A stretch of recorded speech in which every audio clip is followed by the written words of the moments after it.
think it's both of them, honestly. I think at the end of the day, both sides of the ball has got to turn it around.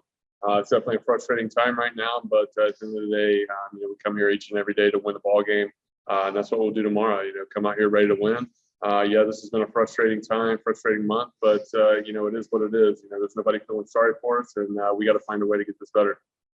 I know you've been asked before, but with regards to the offense, is it just each guy trying to sort of be the hero and trying to do too much, or what's kind of going on at this point? Yeah, I think there's a little bit of that. I think there's a little bit of pressing. I think there's a little bit of, a combination of a lot of things. But, at the end of the day, we got to be able to put that aside, including myself, and find ways to get it done. Well, I wonder how remarkable is it that despite all this losing, that you guys are one game out of the wild card?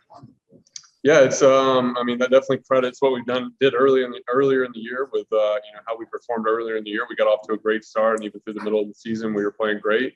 So we definitely set ourselves up to, have a somewhat of a cushion, even though you don't want to call it that at all. But at the end of the day, we just got to find a way to play better. Here towards the end of the season, we got to find a way to come out here and get some wins, scrappy wins. It doesn't matter what they look like at the end of the day. It doesn't matter if it's 15-16 or 1-0, man. We got to find a way to push that winning run across, and we're going to come back tomorrow and try to find that way again, and hopefully come out with a win.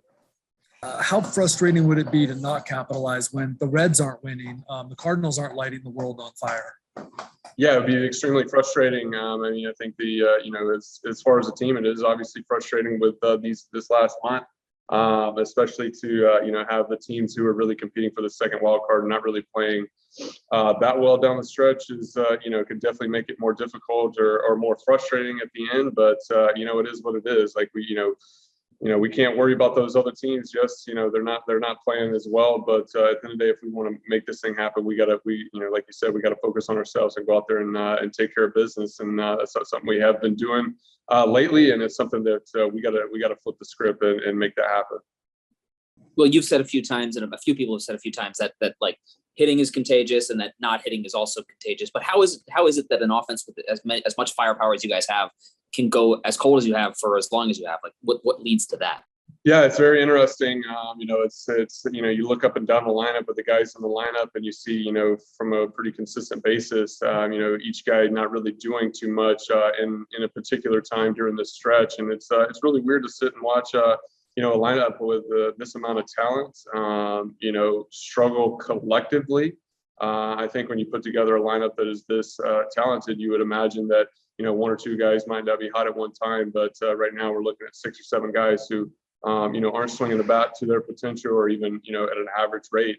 So it's definitely difficult when you got 6 or 7 dudes who, are in there every day that are struggling to really drive the ball. It's a very interesting thing, but at the end of the day, like I said earlier, nobody feels bad for us at all. Nobody feels sorry for us. And at the end of the day, we got to find ways to get out of this. There's not just specifically one answer. It could be a combination of different answers and different guys doing different things. But with these next 18 games, man, we got to find a way to get it done. Hey, Will, when a team is underperforming, a lot of times the blame falls on the coaching staff. What's the perspective right now as far as the players and the coaches, and how much faith you guys have in your current coaching group? Yeah, you hear that a lot. But at the end of the day, the players are focused on our games. For me, if I'm worried about a coach or whatever, I'm not going to have the ability to go in there and execute my at bat.